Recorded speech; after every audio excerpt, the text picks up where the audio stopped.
बिस्मिल्लाहिर्रहमानिर्रहीम इय्याका नअबुदु व इय्याका नस्तईन। अस्सलाम वालेकुम। मैं हूं जावेद इकबाल और आप देख रहे हैं लम्हा न्यूज़। नाज़रीन, आज हम बहुत बड़ी ख़बर ब्रेक करने जा रहे हैं। ख़बर है वज़ीर-ए-आज़म हाउस के हवाले से। वज़ीर-ए-आज़म शहबाज शरीफ की जिन हैकर्स ने और उनके सहूलतकारों ने ऑडियो लीक्स की थी, फ़ोन्स टेप किए थे, उनमें से 2 अहम बंदे गिरफ़्तार कर लिए गए हैं। ये बहुत बड़ी ख़बर है, अहम पेशरफ्त है। और 10 के करीब लोग पाइपलाइन में हैं। ये लोग कौन हैं? और जो गिरफ़्तार किए गए हैकर्स हसास अदारों ने, उन्होंने बहुत बड़े इंकशाफात किए हैं। इब्तदाई रिपोर्ट के मुताबिक जिस पार्टी का उन्होंने ज़िक्र किया है और अपने सहूलतकारों का भांडा भी उन्होंने फोड़ दिया है, और एक पार्टी के जो बहुत बड़े हैं उनकी तरफ इशारा दे दिया उन्होंने। लिहाजा एक हलचल सी मच गई है। और जो हसास अदारे हैं ये सहूलतकार और हैंडलर्स तक पहुंचना चाहते हैं, और आइंदा 24 घंटे बड़े अहम हैं, बड़ा इंकशाफ होने वाला है। और एक पार्टी के जो सरबराह हैं उस पर भी कड़ा वक्त आने वाला है। तो आगाज़ करते हैं। नाज़रीन, आज से कुछ रोज़ कबल वज़ीर-ए-आज़म शहबाज शरीफ की ऑडियो लीक्स सामने आई, और उनकी जो फैमिलीज़ के बाद लोग हैं उनके साथ भी उनकी गुफ्तगू सामने आई। तो उस वक़्त से एजेंसियाँ जो हैं, हसास अदारे जो हैं, कानून नाफिज करने वाले अदारे हैं, वो लगे हुए हैं कि वो पकड़े जाएँ। आखिरकार 2 जो बंदे हैं वो पकड़े गए हैं। एक रावलपिंडी का एक तलीमी अदारा है IT का, वहाँ से एक पकड़ा गया है नौजवान, और दूसरा जो है वो जनूबी पंजाब के एक बड़े शहर से तल्लुक़ रखता है, वो भी पकड़ा गया है। और उनकी निशानदेही पर जो है वो बहुत सारे लोग पाइपलाइन में आ गए हैं, मशकूक हो गए हैं। उनको भी गिरफ़्तार करना है आइंदा चंद रोज़ में। यहाँ पे मैं एक बात बताना चाहता हूँ कि ये ऐसे नहीं हुआ। उन्होंने बहुत बड़े इंकशाफात किए हैं।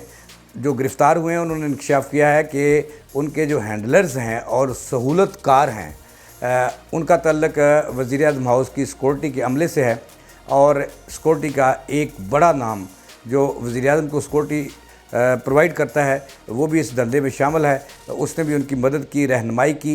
लिहाजा हमारे ज़राए का कहना है कि आइंदा 72 घंटों में वज़ीर-ए-आज़म हाउस के जो वज़ीर-ए-आज़म की सिक्योरिटी पर मामूर लोग हैं उनसे भी कोई 10 के करीब बंदे जो हैं वो उठा लिए जाएंगे, उनको भी गिरफ़्तार कर लिया जाएगा।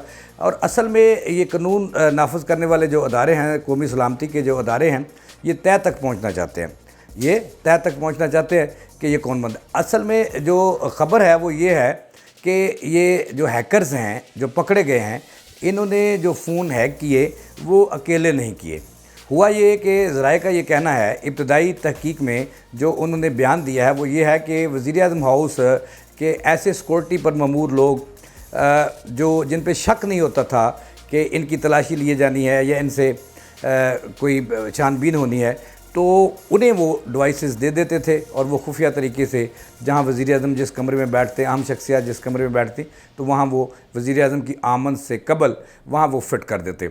और फिर वो रिकॉर्डिंग होती है, और फिर उससे पैसे लिए हैं वज़ीर-ए-आज़म के जो सिक्योरिटी पर मामूर अमला है। मुबैना तौर पर मैं कह रहा हूँ कि उन्होंने पैसे देकर उन्हें वो जो ऑडियो थी, जो फ़ोन टेप हुए, वो उन्हें पैसे लेकर दिए, और उन्होंने आगे फिर कहाँ से कहाँ पहुँच गए।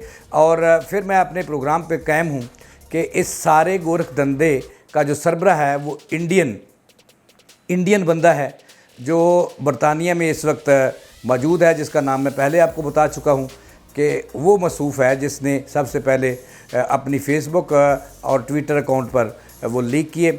अब आते हैं असल ख़बर की तरफ।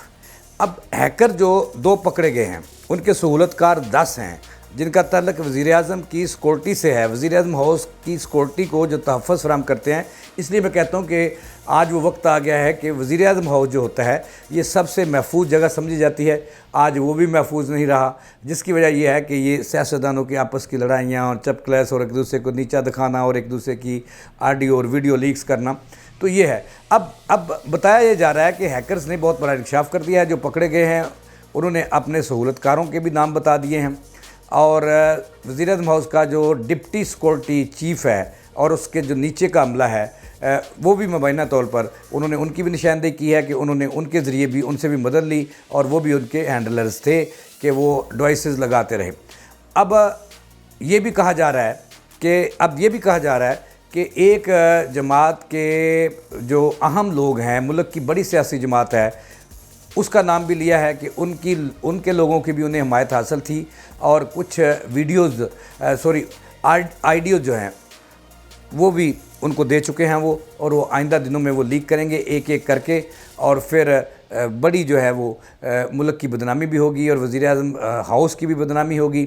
اب یہ کہا جا رہا ہے، اب یہ پتہ نہیں، اس میں میری تصدیق تو نہیں ہے، ذرائع کا یہ کہنا ہے کہ جو بندے پکڑے گئے ہیں، ہیکرز پکڑے گئے ہیں، وہ ان کے جو پیچھے ہے وہ ایک سیاسی جماعت بھی ہے، اور اس کے بعض لوگوں کو بھی در لیا جائے گا۔ ان کے نزدیک جو ہیں قانون نافذ کرنے والے جو ادارے ہیں، تحقیقاتی جو ادارے ہیں، ان کے قریب بھی پہنچ گئے ہیں، اور ایک کا تعلق جو ہے وہ KPK سے ہے، اس کے قریب بھی پہنچا گیا ہے، اور آئندہ جو 72 سے 78 گھنٹے ہیں، 80 گھنٹے میں اس میں بڑی گرفتاریاں جو ہیں اس کیس میں وہ متوقع ہیں۔ اور ذرائع کا یہ بھی دعویٰ ہے کہ اس کا کھرا جو ہے وہ PTI کی طرف بھی جا رہا ہے، اس کے اہم 2-3 رہنماؤں کی طرف جا رہا ہے، اور ان کی بھی گرفتاری کا جو ہے وہ پلان ہے۔ اس سے پہلے اس پلان کو، گرفتاریوں سے پہلے ان ہیکرز کو ان کے سر ڈانپ کر پریس کانفرنس میڈیا کے سامنے لایا جائے گا، اور پھر ان کی زبانی جو انکشافات ہوں گے ان کی روشنی میں جن شخصیات کا وہ نام لیں گے کہ وہ بھی ان کی ہینڈلرز تھیں، وہ بھی ان کی سہولت کار تھیں، پھر ان کو پکڑا جائے گا، اور یہ بڑا بھونچال آ گیا ہے اور مزید آنے والا ہے۔ اس سے لگتا یہ ہے کہ ایک سیاسی جماعت پر مزید جو ہے وہ کڑا وقت آنے والا ہے، ایک بڑے سیاسی لیڈر پر کڑا وقت آنے والا ہے، چونکہ کھرا ان کی طرف جا رہا ہے۔ اس کے ساتھ ہی جاوید اقبال کو دیں اجازت، اللہ دیکھے۔